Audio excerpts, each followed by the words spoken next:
Welcome to Korea. Welcome to Ewha Womans University. Can you give some greetings to the students who are with us today? Yes, thank you, first of all. I'm so excited to be here. It's been way too long. I haven't been to Seoul in about 8 years. And the one thing I was saying last night to my team, it will not be another 8 years until I get back. I love Seoul. I actually love the women in Seoul. And it's amazing to me how stylish you are and how the world is taking note of that. But the style is not just from the outside, it's also within. Yes, we are. I remember it was 2010 June, right? When you first opened your flagship store in Cheongdam. That's right. Yeah. It was 8 years. At the time, I was actually pregnant, and I found out I was pregnant in June. So I named my baby June as a birth name. And my husband bought me a present to celebrate our baby, this Reva shoes. My mother. Yeah, Reva shoes for my maternity fashion. So thanks to your mom, Reva, now my first daughter is 7 years old. She just got into elementary school with the shoes. Oh, that's so nice. Well, thank you. Yeah, and then, are you guys all following Instagram? Tory Burch on Instagram. I just saw your pictures. You visited this Korean furniture museum. Yes, it was extraordinary. I can't believe I haven't been there, but it is so exquisite. I loved it. What was the most impressive? Well, I love the restraint, and when I look at design, to me, integrity of design is a lot about restraint, and the proportion with everything is so planned but seems effortless. Yeah, for me, even for me as a Korean, that is like a hidden gem in Seoul. I love that place. I think everyone has to visit. I actually sat in the bedroom, and every single window has the most extraordinary view. It's very purposeful and very calm and peaceful.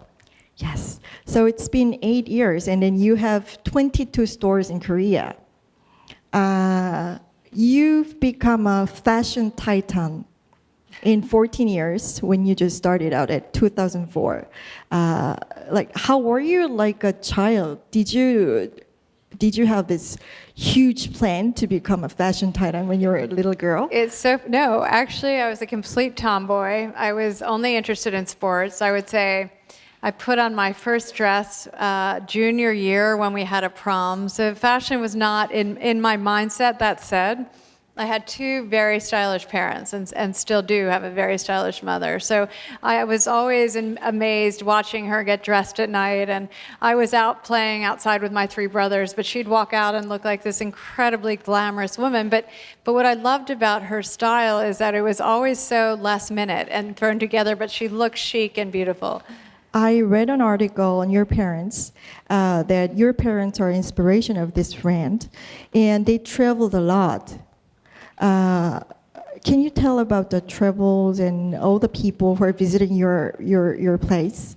Yes, I think one of the reasons, hopefully why our company resonates globally, is that we're inspired by women, and it's women in India, in Korea, in Morocco, in France. And to me, it's about women as a whole, that are their strength, their integrity, their resilience. But it's something that I learned from my parents. They took us to places that were unusual at the time, and really seeing and being immersed in those cultures has really led me to sort of shaping our company and really be about inclusivity, about embracing all cultures and being inspired by women globally. We're very proud to be an American brand, but we have a much more global mindset. Right. I was actually brought up in Jakarta, Indonesia, and I learned English. I got this tutor. She was ambassadors to Indonesia, wife of ambassador to America. And whenever I see your boutique, it reminds me of her house. Oh, really? Yes, it's very American, but like, do you know about batik? Batik, the Indonesian tunic. Of course, I love that. Yes. Very So, much.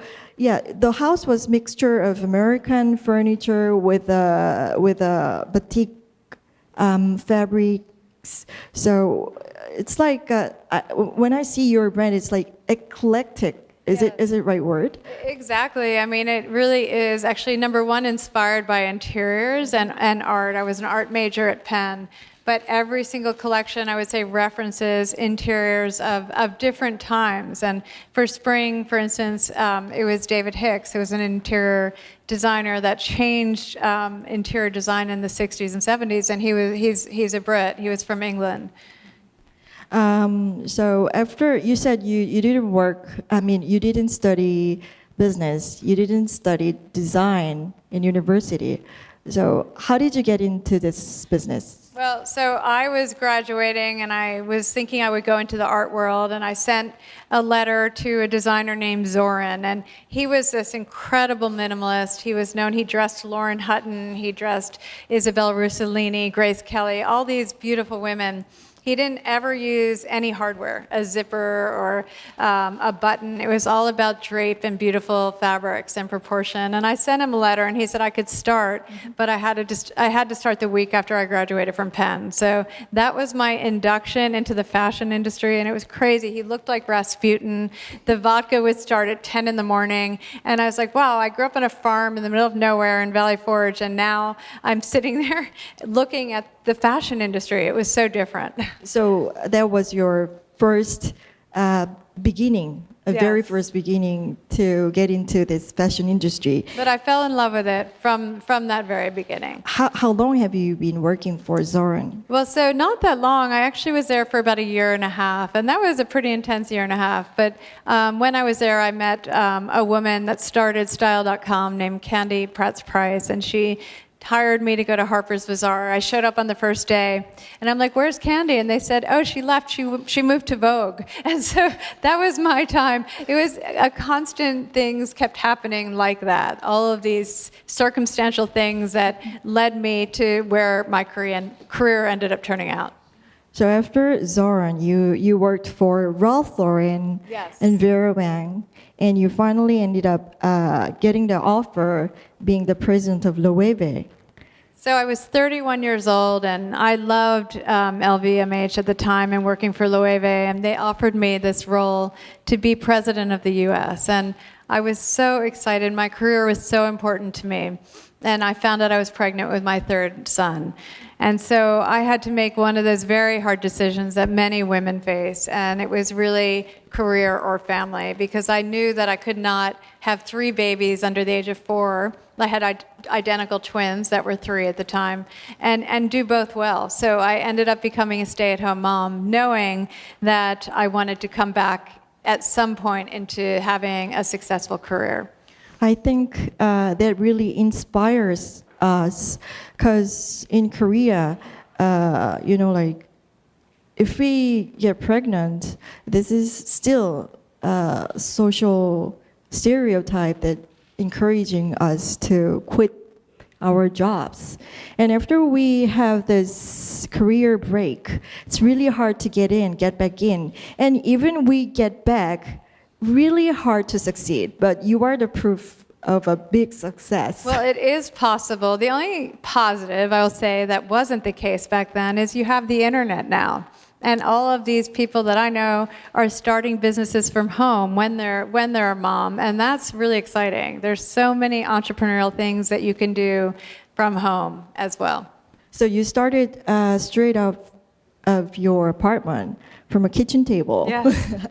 And now, like you started, you opened your first shop in Manhattan.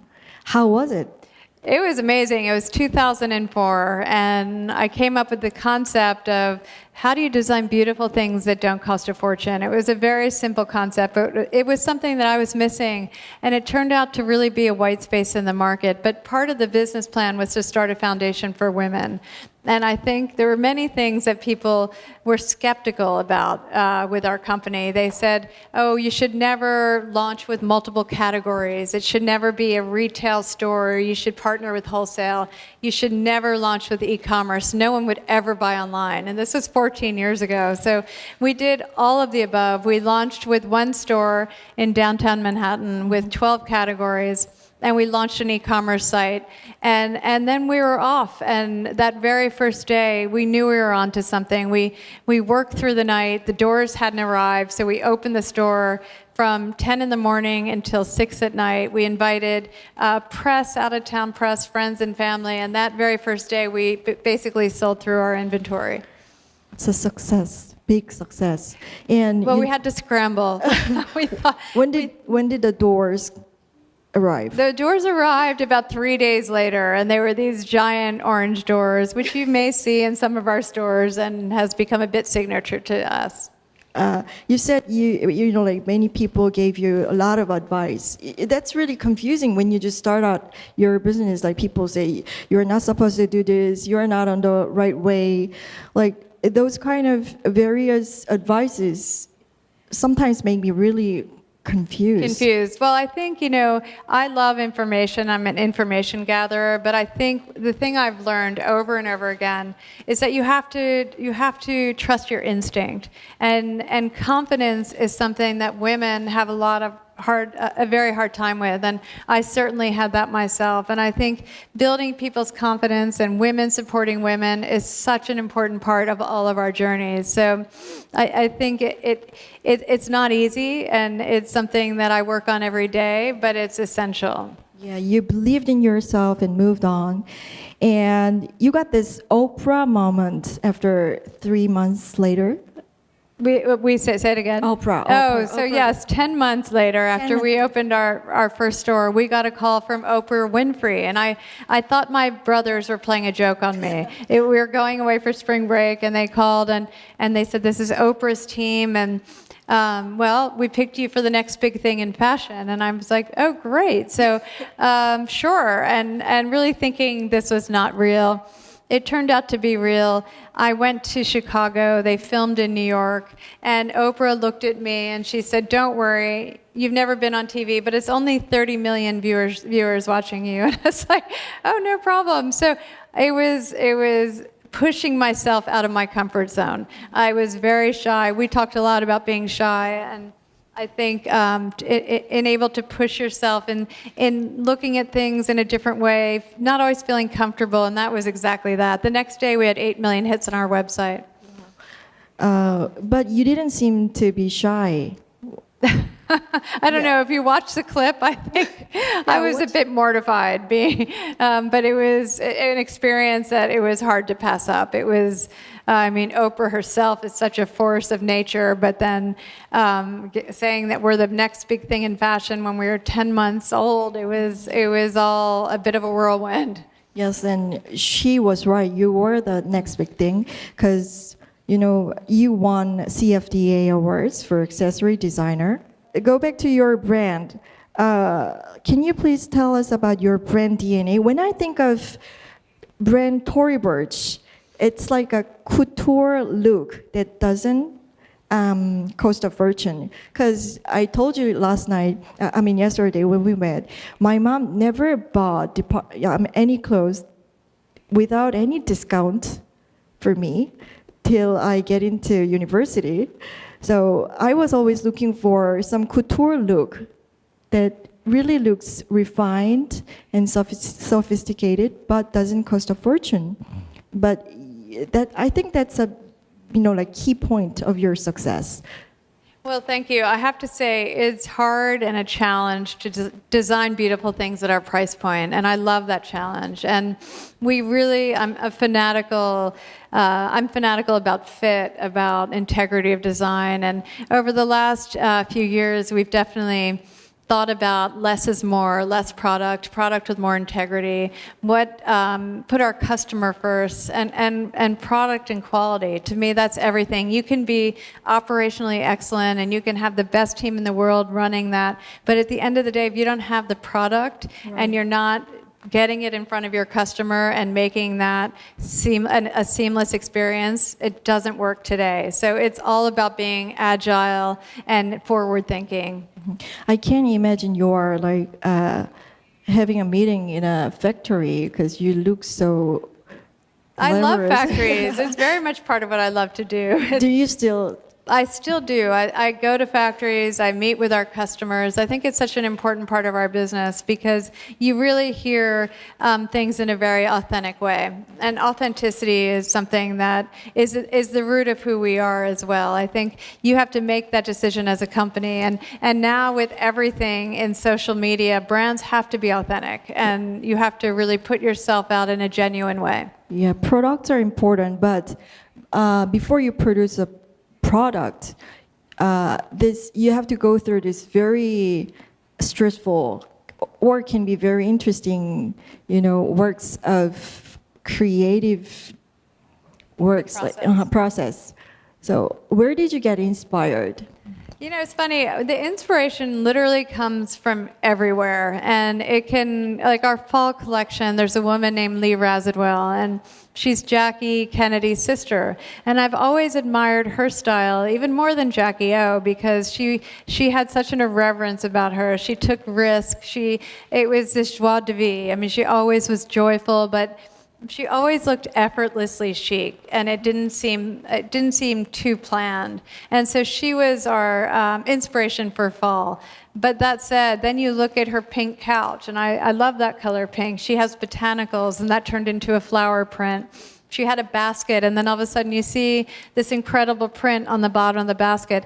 The inspiration's easy, but refining it and making it a cohesive, edited collection is what's difficult. Yes. Talking about your collection, your spring-summer collection for 2018 was a collaboration with David Hicks. Yes. Mm-hmm. I searched on, his collections and his works, and it was amazing. I love the patterns, geometric patterns, and all the bold colors they mix together, and it really complements together, right? It's funny. I mean, he was the original inspiration to our entire company. Even the design of our logo. I went to a firm and I said, I love David Hicks. I want to reference him, but not too literally. And he always loved Morocco too. So when you look at his interiors, you see where symmetry and geometrics came from, and you see his influence today. And what I love is that when we launched the collection, I got a letter from his children, and they said, who've become friends, and they said, thank you for referencing our father in such a nice way where it's not too literal. And I think that's something that we always try to do. I think there's inspirations and references everywhere, but you need to make it your own. And you need to have your own very individual vision. So now it's been 14 years. Yes. And we're still just starting. That's how I feel. Oh yeah. And it's many women will be jealous because feel like you never experienced any failure. That's not true. It's kind of daunting and unachievable for all of us. Have you ever gone through any failure or challenges? We've been through so many failures, it's hard to count. And I think it's all about how you learn and understand what failure means. And to me, failure is also another way to look at it as opportunity.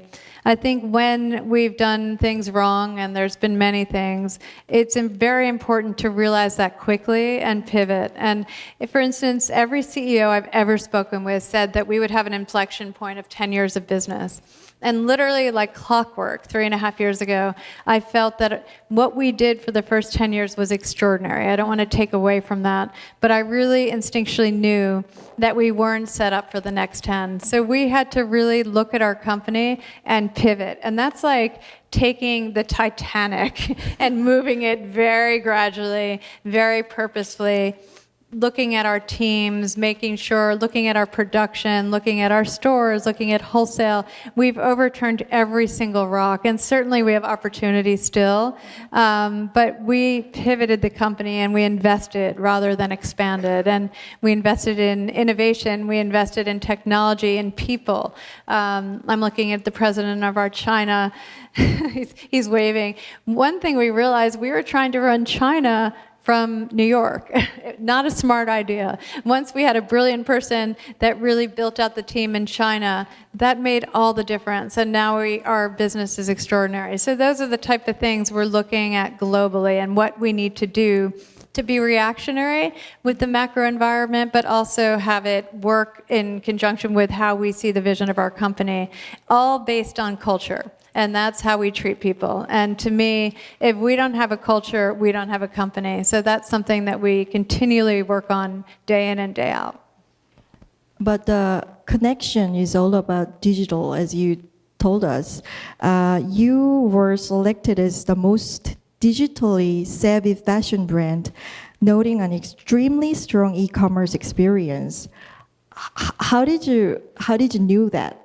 Well, I mean, I did it with a great team, I have to say. The one thing that I learned about learning how to be a CEO and learning how to be a designer is to know what I don't know and to be self-aware. And when I surround myself with incredible people, like my team sitting in the front row, this is a journey. It's not an ego trip. This is something that a group of us, many of which have been with me from day one, really built this company, and it's with heart, soul, and hard work. But otherwise, I could never have done it.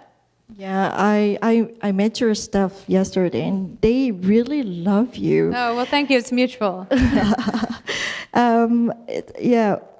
Now let's talk about. You spend a lot of time at work, and if the culture's not good, it's an extension of your family, and life is too short if that's not the case. That said, when you go through difficult times, it takes a hit on culture, so you constantly have to work on it. It's an ever-changing work in progress, and that's how business is today. If you're not agile, and I said to the team the other day, the word habit should be out of our vocabulary. Nothing should be, we do it this way because that's how we do it. That's just the wrong answer. We have to be comfortable with change.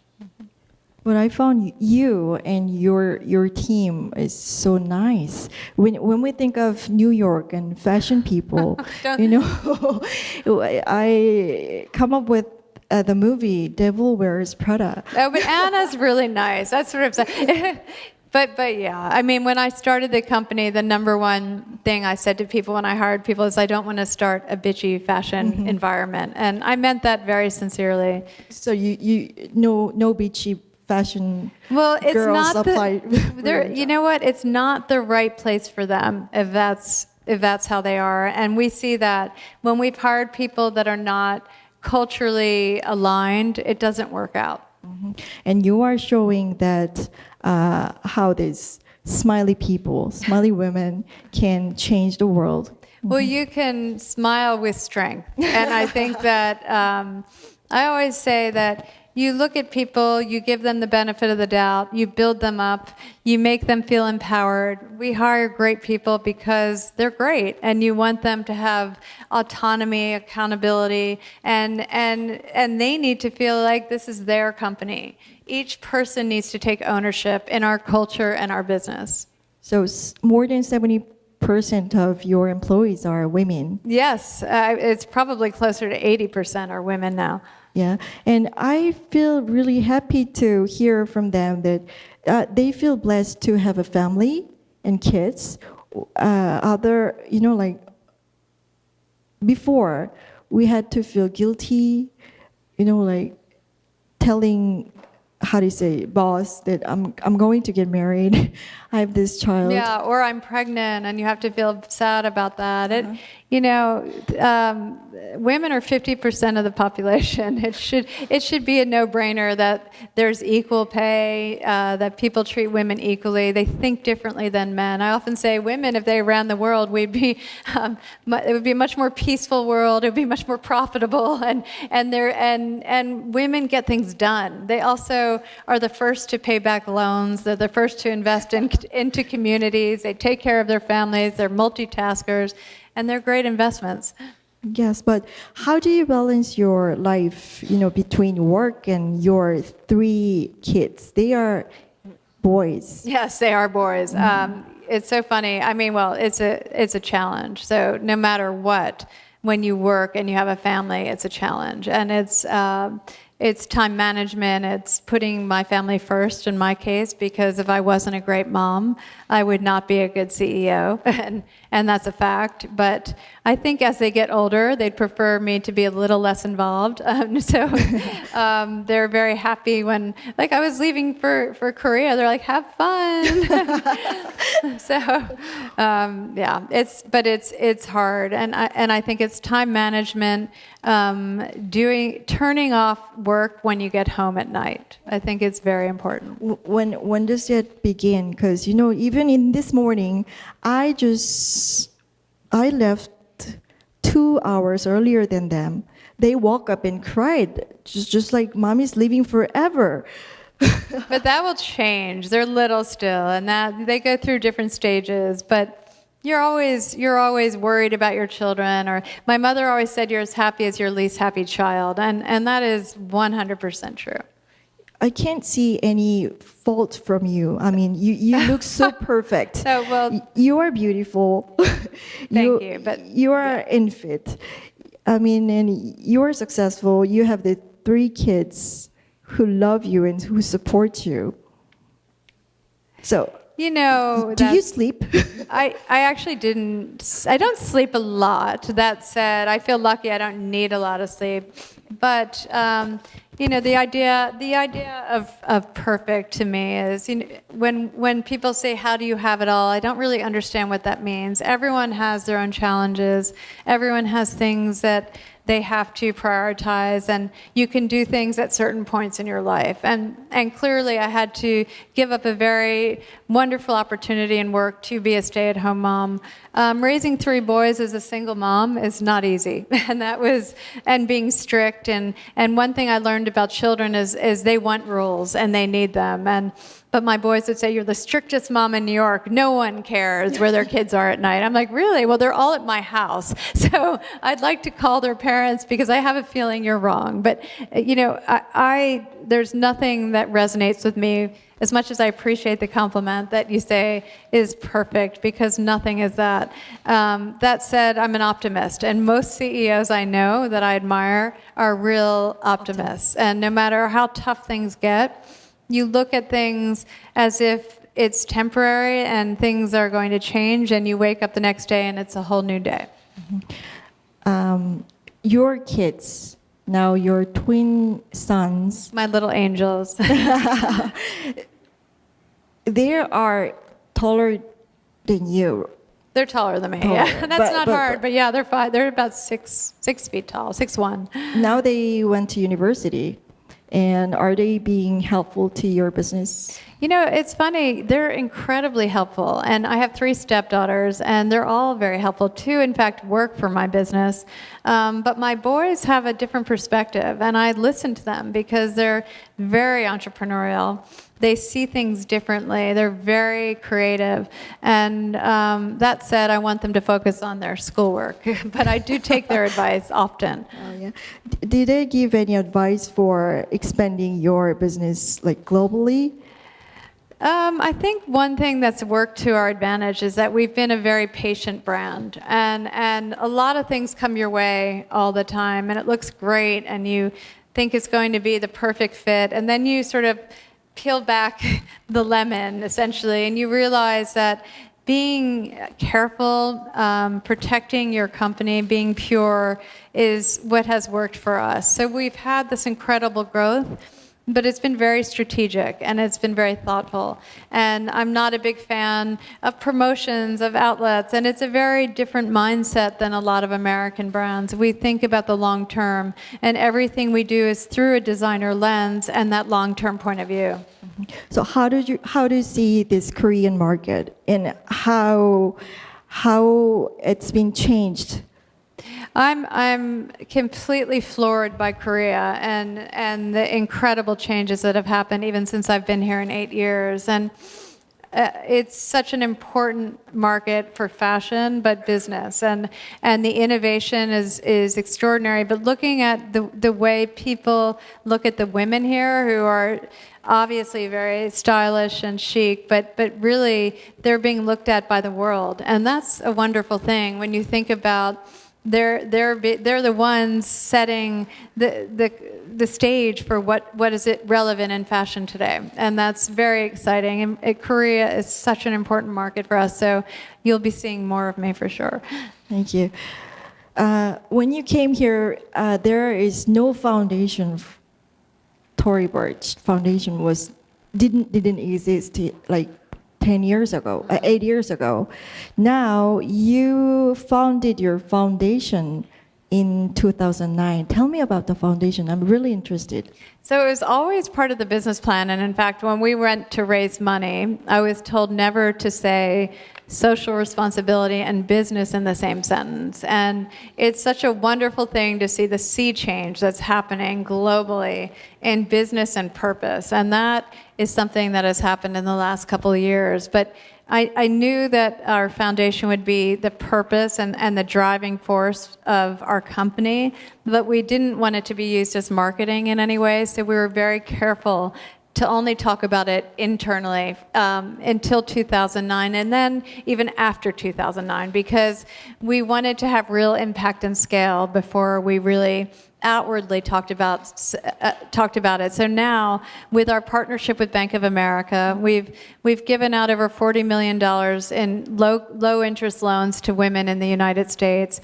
We have a partnership with Goldman Sachs that's a free business school that women apply to, and it's a pretty extraordinary curriculum written by Babson. And then we have a fellowship program where we have hundreds and hundreds of applicants that apply, and we narrow it down to 30, then we narrow it down to 10, and those 10 people come in and they work with our teams, they get mentored, they get education, they get $10,000 towards their education, and then the winner gets a $100,000 grant towards their business, and we do that every year. And that's, to me, impact and scale. The scale I want to see one day is to be international.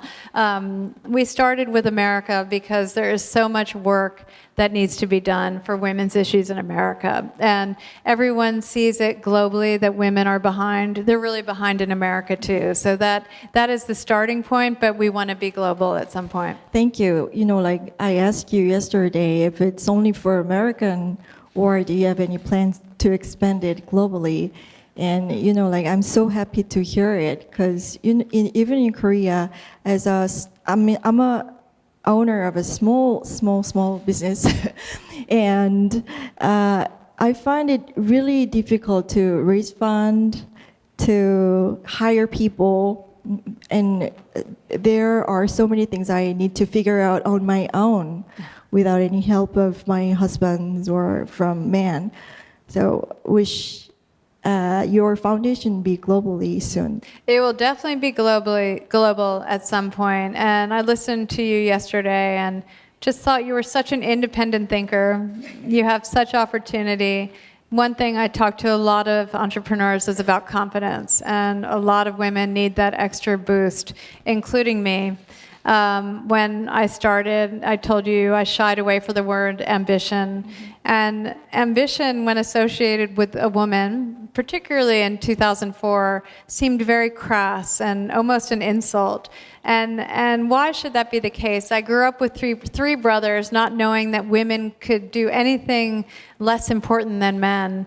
And that's a very harmful stereotype that we all need to get beyond. And I think with confidence, with women supporting women, with individual thinking and being a lifelong learner. These are things that are going to take women into this century. And I have to say, this is the century of women. I really believe that. When you see things like the Women's March, that was extraordinary. It was a global march. Did it happen in Korea or? The march in Washington, but then it happened around the world. It might not have been here yet. But women are coming together in very unique and important ways, and I think it's just the beginning of the conversation.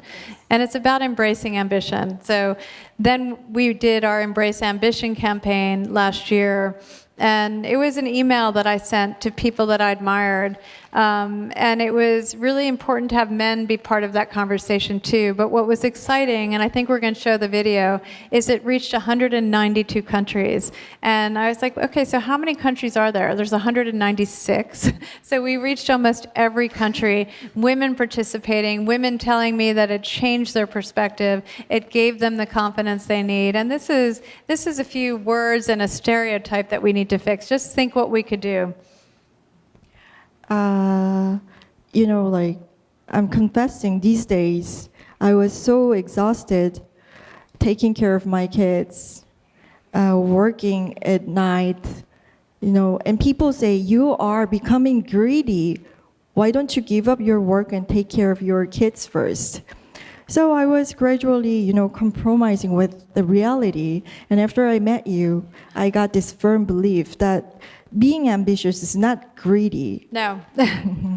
As a woman, embrace ambition is really important. It's not greedy, and in fact, if you present the best version of yourself, you're going to be a better mother, you're going to be a better wife, you're going to be better for communities and yourself. And I think, why should men be able to pursue their dreams and women not? It doesn't make any sense. And women's rights, it's not a favor. It's 50% of the population, and it should be a given. And that's something that if I can help with that message and get strong people like you and different women around the world to band together to explain this and do it in a way that respects cultures and tradition, I think we can get a lot done. Yeah.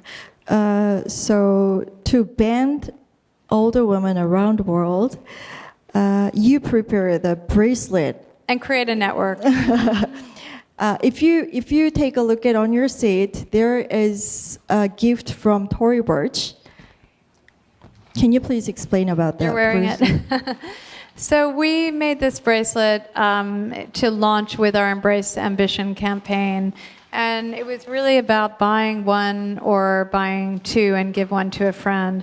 And last year, the Embrace Ambition campaign was to take a word and apply it to yourself. And you can be ambitious if you're a CEO, but you can be ambitious if you're a mother. It's not about saying you have to work. It's about saying you have to be ambitious in the right way that works for you. And so, as I said, it was this crazy success that reached 192 countries. This year, Embrace Ambition 2.0, we're asking women to put a picture of a woman who has inspired them, with them or without them, and really take one of those words. And then we're going to have our first summit, which will be addressing stereotypes, but really involving men in the conversation, because I think that's been part of the disconnect. When you talk about women's issues, you need to have men present, because otherwise we're talking to ourselves all the time. So men need to have a deeper understanding of the challenges women face today.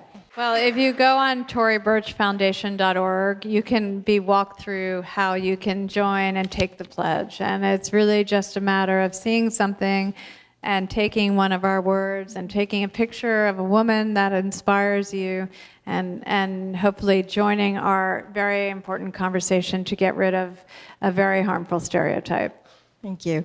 Actually, we have about 400 guests here, and then 300 of them are students from Ewha University. That's right. Were you ambitious at this age? You know, I think I was, but it's not like I really understood it back then. But I went to an all-girls school similar to this school. It was conservative, and that said, they taught us to be independent thinkers. So I think in many ways, I did things differently. And I thought, even when I went to University of Pennsylvania, we said, oh, let's start a sorority. How do we do that? And we started a sorority on Penn's campus. There's different ways of being ambitious. And I think that's the important thing. And I always looked at every job that I went and was at as not being the perfect job, but I took something away with it. And I was entrepreneurial in the way I looked at it. Cool. Last question. If you have anything you didn't know in their age, but you want to, you want them to know, yes, what would it be?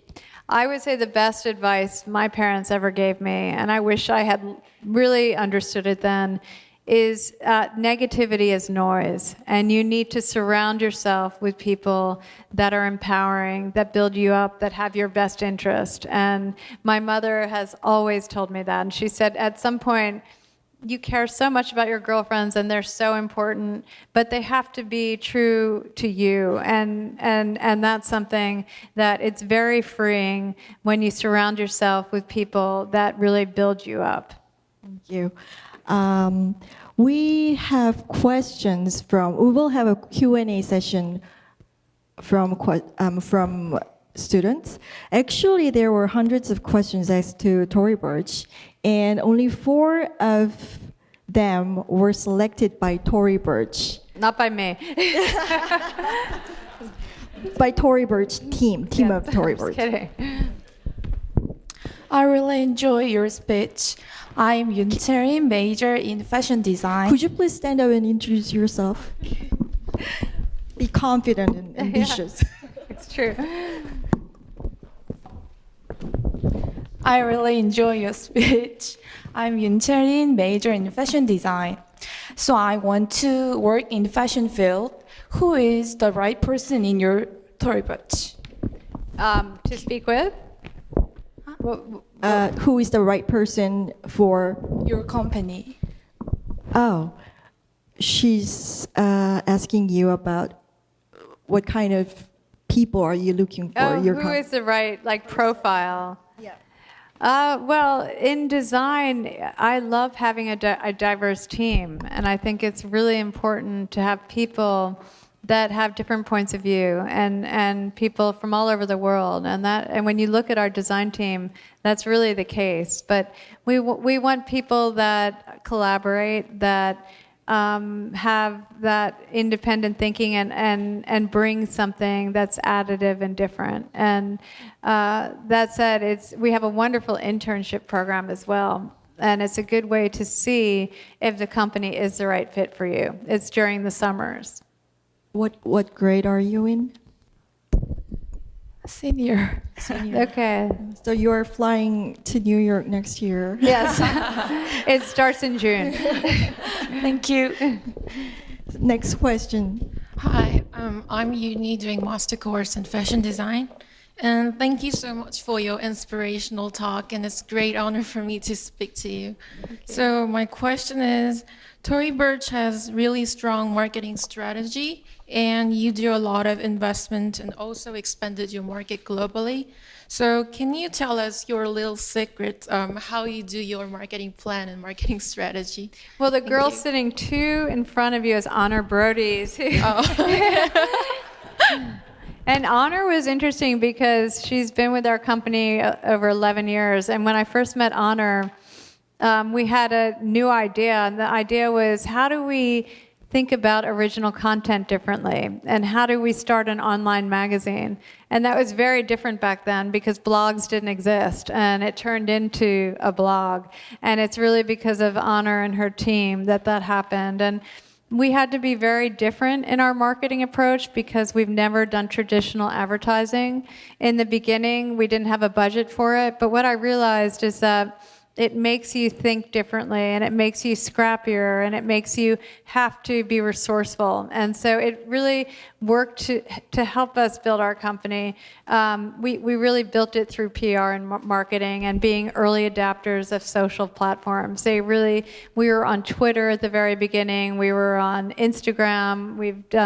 And now we have the team in the front row that Laura, everyone can stand up and take a bow because they're so good, and they're helping me really craft how do we connect with our customer on an authentic level, be interesting and informative and fun and irreverent, and also have that direct communication that really helps us get feedback, good and bad. Thank you. Thank you. Tory Burch gave you a very confidential, secret of the company. Yes. Hello, I'm Jiwon Park, and I'm a senior majoring in international relations. Thank you for such an inspiring and highlighting speech. My question is, you stressed today a lot about women being confident and women embracing ambition, and it was really touching, but I don't know, for most of the women here, I think they're going to probably be employed in a very male-dominant and not woman-friendly environment, unlike your Tory Burch team. So could you tell us about all the negative connotations that women have to go on and be challenged upon, and how to overcome those challenges? Well, I'm sitting here listening to you, and I think, wouldn't it be wonderful if you guys formed a women's network, and where you talk about some of the challenges you face? And I think to have that, men are great at networking and are great at promoting themselves. I think women need to be better at acknowledging that they have something to offer and be okay with showing people. And in the U.S., there's so many stereotypes. I was at an event and I was introduced as a female CEO, and I got up and I started laughing and I said, I'm sure that there's never been a male introduced as a male CEO.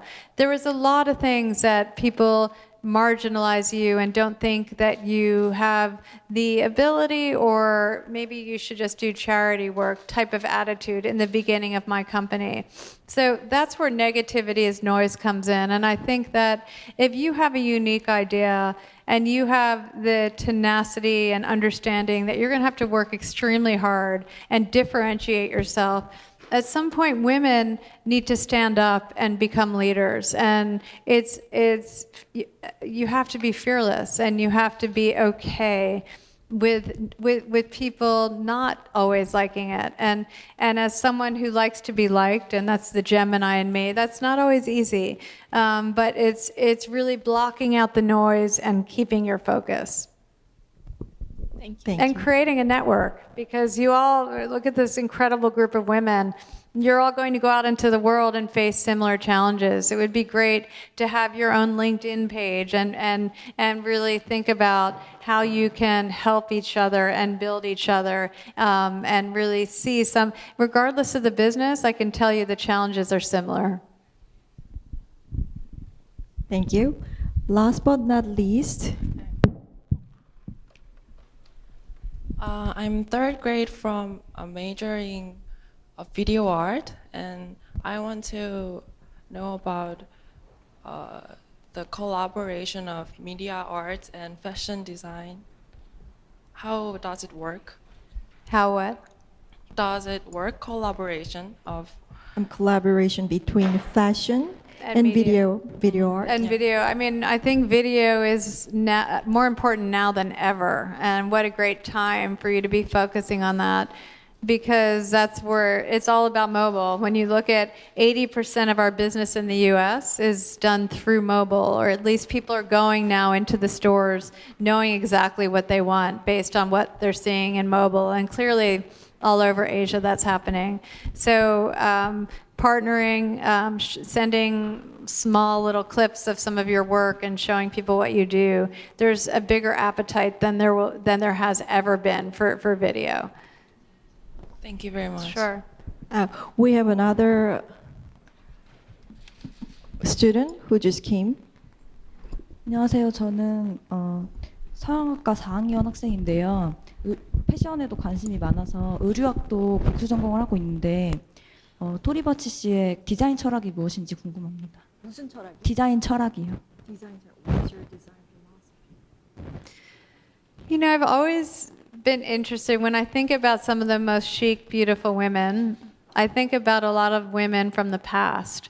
And the idea of less is more, things that are timeless, things that are relevant and modern today, but don't necessarily think about trend. And we don't want to say we're designing for a millennial or we're designing to meet this need. We want to make beautiful clothing that can last. And that's something that I'm obsessed with. And I feel when I first started the company, I had no idea what it would take to be a CEO. I had no idea what it would take to be a designer. And it is a lot of work. But if you're a perfectionist and you care about details and craftsmanship, and to me, it's all about quality.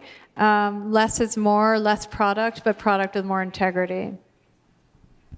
감사합니다.